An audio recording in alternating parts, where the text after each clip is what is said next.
I started my journey with kinesiology about 6 years ago, and more precisely with brain gym. And the relationship I have found with kinesiology, brain gym, mindset with Islam is just fascinating.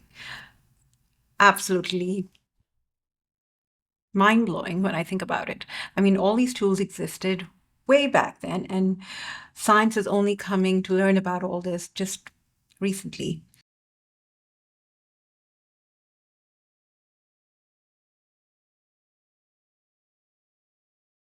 Hi, I'm Pradanish, your autism family coach.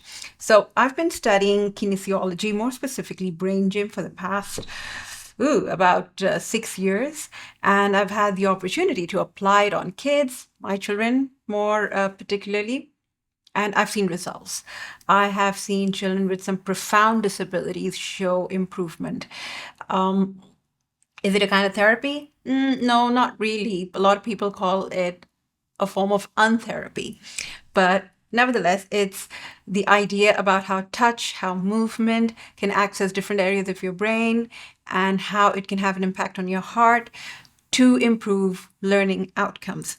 Now, what better month than the month of Ramadan to draw the comparisons, the similarities that uh, the learnings that I got from brain gym, from kinesiology, and what our prayers look like, what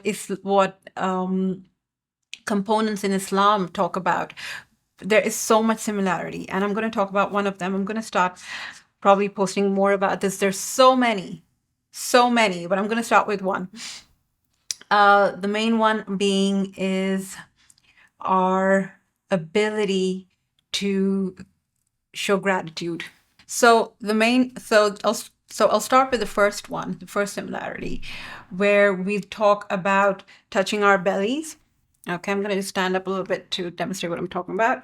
Touch our belly, and we can place our hands here or place both our hands on our belly and deep breathly. And I want you to try an interesting exercise at home with your kids or with your partner.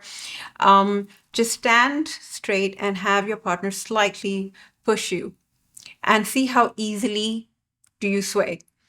Then try the same thing with your hands placed on your belly and ask your partner or your kids to slightly push you. And both the times try to resist. See which one is easier. And I'll tell you which one it is. It's the one where you place your hands on your belly.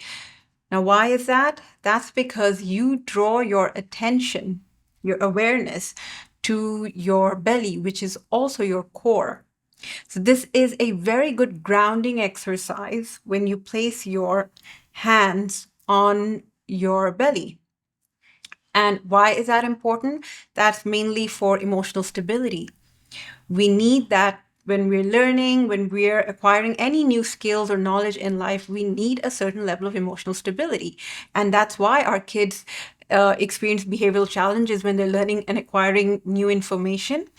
They struggle to take that in. So when you place your hands over here, you draw attention to your core, and it's a good grounding experience when you pair it with breathing. Now, guess how many times we as Muslims do this movement of placing our hands roughly around our belly? When we pray 5 times a day. SubhanAllah, can you imagine what a beautiful grounding experience that is? 5 times a day, and just focus on the words that are coming out of your mouth and nothing else. So that's similarity number one. Now, another one, this is my favorite. When I was learning about improving focus skills, I remember, and I hope I find this right now, because you can never find something when you're looking for it, is to focus on one point, whatever that one point is. You identify what that one point is, and you look at it real hard. You stare at it real hard. So it can be the letter X, and the center part of the X, you can just focus on that. You start off with a couple of seconds. You're supposed to blank your mind out and completely just focus on that one focal point. This is to improve your focus. And this is not just for kids. Mommies, daddies out there, do try it at home for yourselves. It is amazing. I do it every morning and it's just fantastic. Either that or just on YouTube, find an image or a video of flames and just stare at those flames. It's very therapeutic, I promise you that. So stare at that for as long as you can. You want to eventually and gradually increase your tolerance or your stamina. That's the right word. The stamina to watch it, to look at it. Now, guess when we use it during our prayers? All the time, right? We are encouraged, in fact, to find one focal point on our musalla, on our prayer mat, and just look at that and not wander your eyes anywhere to improve focus, right? So these are two, and I'm going to come back with two more. And let's see how many we can manage to cramp in the month of Ramadan. But I do want you to, when you start praying, inshallah, when you go to pray, think about the things that I just said. Think about the grounding experience. Think about improving your focus. Use your prayers to improve, to evolve, to be a better version of yourself, because that's what the intention of the prayer is to begin with. That's why Allah has made it mandatory for us to improve our stamina, to meditate, and for our mental well-being. So let's look at prayer with that context, because science is just starting to pick this information up now and make sense of it. And it's been with us as a gift for ever.